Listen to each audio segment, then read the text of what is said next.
Renungan Pagi menjadi Putra dan Putri Allah oleh Ellen G. White, 13 Desember 2021. Mari kita berdoa. Bapa kami yang di sorga, Allah pencipta langit dan bumi, laut dan segala isinya, Allah yang maha besar, maha kuasa, sumber segalanya, yang kami sembah selalu melalui anak-Mu yang tunggal, Yesus Kristus. Terpujilah Yesus, anak Allah yang maha tinggi, yang adalah penebus, penolong, penghibur, pengantara kami. Pada pagi hari ini kami bersyukur boleh bangun dan berbakti, dan sebagaimana membaca dan mendengarkan nasihat firman-Mu, kiranya ini menjadi sukacita bagi kami, bahwa Yesuslah pelindung kami. Beserta kami sepanjang perbaktian ini, kehendak-Mu yang jadi, ampun kami akan dosa dan salah, karena kami berdoa hanya dalam nama anak Allah yang tunggal, Yesus Kristus, yang adalah Tuhan dan Juru Selamat kami. Amin. Renungan hari ini akan dibacakan oleh Ibu Ellen Nini Umbo. Silahkan Ibu Nini. Selamat pagi. Renungan kita pagi ini tanggal 13 Desember berjudul Dia akan menjadi perlindungan kita. Ayat kita terdapat dalam Mazmur 27 ayat 5. Berbunyi, sebab Ia melindungi aku dalam pondoknya pada waktu bahaya. Ia menyembunyikan aku dalam persembunyian di kemahnya. Ia mengangkat aku ke atas gunung batu. Ada sukacita dan penghiburan bagi orang Kristen yang tulus dan setia, yang tidak diketahui oleh dunia ini. Bagi mereka itu adalah misteri. Pengharapan orang Kristen itu besar dengan kekekalan dan penuh dengan kemuliaan. Pengharapan itu masuk ke dalam, di belakang tirai, dan juga sebagai jangkar bagi jiwa tetap dan teguh. Maka apabila badai murka Allah dituangkan atas mereka yang jahat, pengharapan ini tidak akan gagal bagi mereka yang tulus, karena mereka bersembunyi dengan rahasia dalam pondoknya. Ada masa kesukaran di hadapan kita. Penghakiman Allah sedang datang atas dunia kita ini. Bangsa-bangsa dunia akan gemetar. Akan ada pencobaan dan kebingungan pada segala pihak. Hati manusia pun mati karena ketakutan. Dan apakah yang akan kita lakukan pada hari itu? Meskipun bumi terhuyung-huyung seperti orang mabuk dan bergoncang-goncang seperti pondok tempat orang bermalam, jika kita menaruh pengharapan kita pada Allah, Dia akan melepaskan kita. Orang yang duduk dalam lindungan yang maha tinggi dan bermalam dalam naungan yang maha kuasa. Sebab Tuhan ialah tempat perlindunganmu, yang maha tinggi telah kau buat tempat perteduhanmu, malapetaka tidak akan menimpa kamu. Sebab malaikat-malaikatnya akan diperintahkannya kepadamu untuk menjaga engkau di segala jalannya. Kristus melihat akhir peperangan itu. Peperangan itu sedang berkecamuk, semakin lama semakin ganas. Segera Dia yang berhak atasnya akan datang dan akan mengambil sebagai miliknya segala sesuatu dalam dunia kita ini. Segala kebingungan di dunia kita ini, segala kekejaman dan kejahatan adalah kegenapan dari perkataan Kristus. Semuanya itu adalah tanda-tanda kedatangannya yang sudah dekat. Pada hari kedatangannya itu, Kristus akan memelihara orang-orang yang telah mengikut Dia, yang adalah jalan, kebenaran, dan hidup. Dia telah menjanjikan dirinya menjadi perlindungan bagi mereka. Dia berkata kepada mereka, masuklah ke dalam tempat peristirahatan yang aman untuk sesaat, dan bersembunyilah di sana hingga aku selesai membersihkan bumi dan kejahatannya. Terima kasih. Terima kasih atas penata-layanan Ibu Nini. Tuhan Yesus memberkati. Selamat pagi saudaraku dalam Tuhan. Renungan hari ini dalam bahasa Inggris bertajuk He will be to us a sanctuary, yang dapat diartikan menjadi Ia akan menjadi Ka'bah bagi kita, atau Ia akan menjadi satu tempat suaka bagi kita. Sanctuary juga bermakna tempat perlindungan.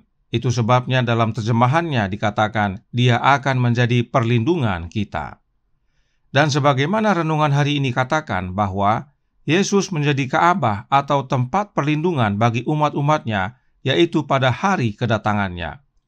Namun perlu juga kita pahami bahwa The Youth Instructor Mei 1 tahun 1854 paragraf 2 menjelaskan, Yesus sekarang memohon untuk Anda di dalam Ka'bah. Sekarang Anda bisa datang kepadanya dan Dia akan memberi Anda kekuatan. Dia akan menghapus dosa-dosa Anda jika Anda benar-benar bertobat dari dosa-dosa Anda dan dengan rendah hati serta sungguh-sungguh mencari pengampunannya.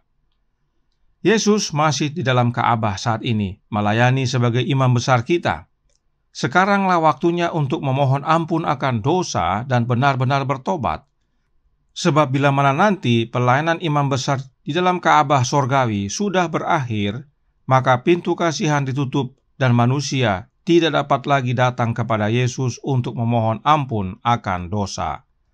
Itu sebabnya renungan hari ini mengutip dari artikel yang sama yang berkata dalam Menjadi Putra dan Putri Allah halaman 366 paragraf pertama.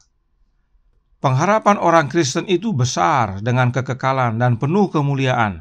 Pengharapan itu masuk ke dalam di belakang tirai dan juga sebagai jangkar bagi jiwa tetap dan teguh.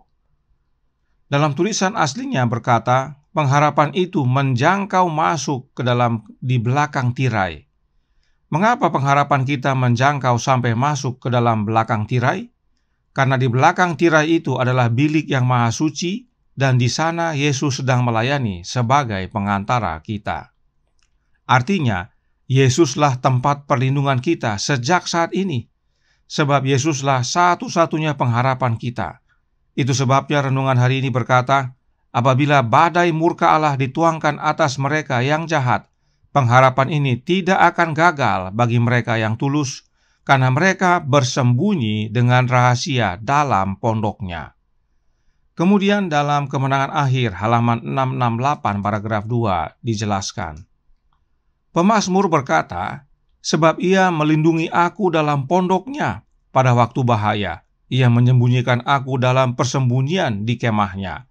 Mazmur 27 ayat 5. Kristus telah berkata, mari bangsaku, masuklah ke dalam kamarmu, tutuplah pintumu sesudah engkau masuk, bersembunyilah barang sesaat lamanya, sampai amaran itu berlalu.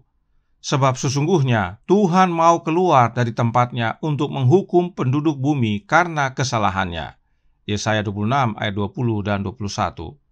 Sungguh mulia nanti kelepasan mereka yang dengan sabar menantikan kedatangannya, dan yang namanya ada tertulis di dalam kitab kehidupan. Saudaraku dalam Tuhan, pada waktu Yesus menyelesaikan tugasnya sebagai imam besar kita, maka itulah yang disebut pintu kasihan ditutup. Sesudah itu akan terjadi kesesakan besar yang belum pernah terjadi sebelumnya. Nah, oleh karena peran Yesus sebagai pengantara sudah selesai, itu sebabnya Roh Nubuat berkata dalam Kemenangan Akhir halaman 647 paragraf pertama. Pada waktu ia meninggalkan bait suci, kegelapan menutupi penduduk bumi. Pada masa yang mengerikan ini, orang-orang benar harus hidup di pemandangan Allah tanpa pengantara. Nah, oleh karena tulisan ini, banyak umat Allah yang memahami bahwa setelah pintu kasihan ditutup, Yesus sudah tidak bersama kita lagi, sebab perannya sebagai pengantara sudah berakhir. Saudaraku dalam Tuhan, inilah pentingnya memahami pekabaran renungan hari ini. Memang, saat pintu kasihan sudah ditutup, kita tidak punya pengantara lagi. Yesus sudah selesai melaksanakan tugasnya. Tetapi, kita masih punya Yesus. Pengantara itu hanyalah suatu tugas dan tugas itu berakhir. Tetapi Yesus masih ada, dan Yesus yang sama masih tetap menyertai kita dan lindungi kita. Inilah kabar sukacita bagi kita. Saat kita melewati masa kepicikan Yakub itu, Yesus beserta kita. Apa buktinya? Kutipan sebelumnya adalah buktinya. Mari kita baca kembali.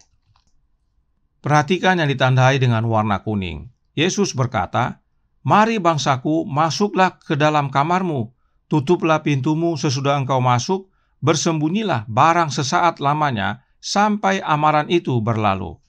sebab sesungguhnya Tuhan mau keluar dari tempatnya untuk menghukum penduduk bumi karena kesalahannya. Pada waktu Yesus berkata, "Marilah bangsaku, masuklah ke dalam kamarmu," itu maksudnya adalah Yesus mengajak agar umatnya berlindung padanya. Yesuslah perlindungan umat Allah sampai kesesakan besar itu berlalu. Kemudian ingat juga yang berikut ini. Kemenangan akhir halaman 646 paragraf pertama menyatakan, "Pada waktu itu juga akan muncul Mikael, pemimpin besar itu, yang akan mendampingi anak-anak bangsamu, dan ada suatu waktu kesesakan yang besar, seperti yang belum pernah terjadi sejak ada bangsa-bangsa sampai pada waktu itu. Tetapi pada waktu itu bangsamu akan terluput, yakni barang siapa yang didapati namanya tertulis dalam kitab itu." Daniel 12 ayat 1. Siapakah Mikael ini? Dia adalah Yesus Kristus. Jadi, Yesus Kristus akan dampingi umat-umat yang selamat atau mereka yang namanya terdapat dalam kitab itu, yaitu kitab kehidupan, dalam melalui masa kepicikan tersebut dan meluputkan mereka. Karenanya, saudaraku dalam Tuhan, jangan salah lagi. Memang peran pengantara pada masa kesesakan besar ini sudah tidak ada lagi. Peran pengantaran Yesus sudah selesai.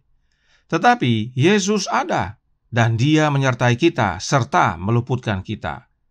Dan tentang hal ini, Roh Nubuat juga berkata dalam Para Nabi dan Bapa, jilid pertama, halaman 106, paragraf 1, menyatakan, "Demikianlah Allah akan membinasakan orang jahat dan melenyapkannya dari dunia ini, tetapi orang-orang benar akan dipelihara di tengah-tengah bencana tersebut, sebagaimana Nuh telah dipelihara di dalam bahtera.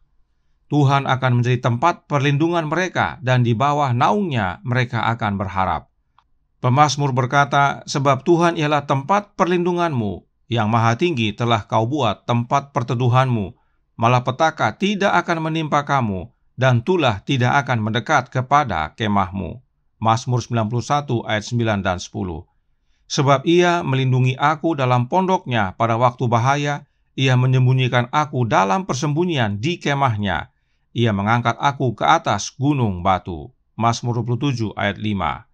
Janji Allah adalah, "Sungguh hatinya melekat kepadaku, maka aku akan meluputkannya, aku akan membentenginya, sebab ia mengenal namaku." Mazmur 91 ayat 14. Jadi jelas saudaraku dalam Tuhan, dalam masa kesesakan yang besar itu, Tuhanlah perlindungan kita, dan itu diwujudkan dalam anaknya, yaitu Yesus Kristus.